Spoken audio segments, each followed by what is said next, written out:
Hey guys, and welcome back to this channel. In this video I'll be showing you guys how to rotoscope anything in DaVinci Resolve.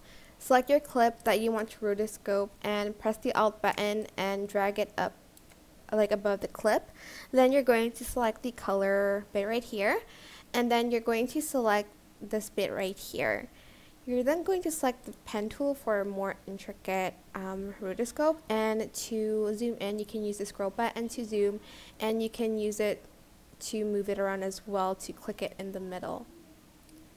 And then you are just going to basically rotoscope it. You want to make sure there's not a lot of dots, but I struggle with that a lot. So make sure you don't do the same thing as me and just do it more simple, I guess. And then here, just gonna do it super quickly, like so. Then you're going to select this bit, right click, add alpha output, and select this blue thing to the other blue thing. I do not know what it's called.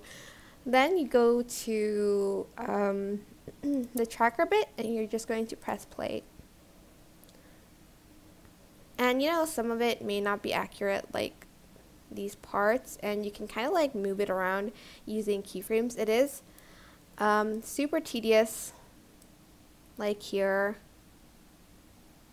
You can start like adding keyframes here, like here. Just move it down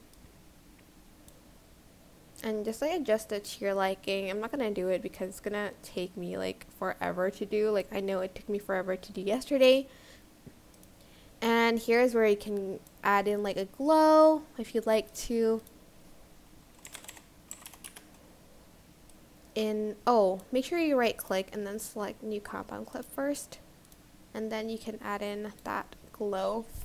Ta-da! Hope this tutorial was helpful for you guys. Don't forget to like, comment, share, and also subscribe to this channel if you haven't done that already.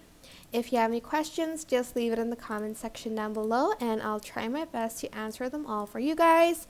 And if you found this video helpful, please click the thanks button above the description box down below. Thank you so much for watching. Bye!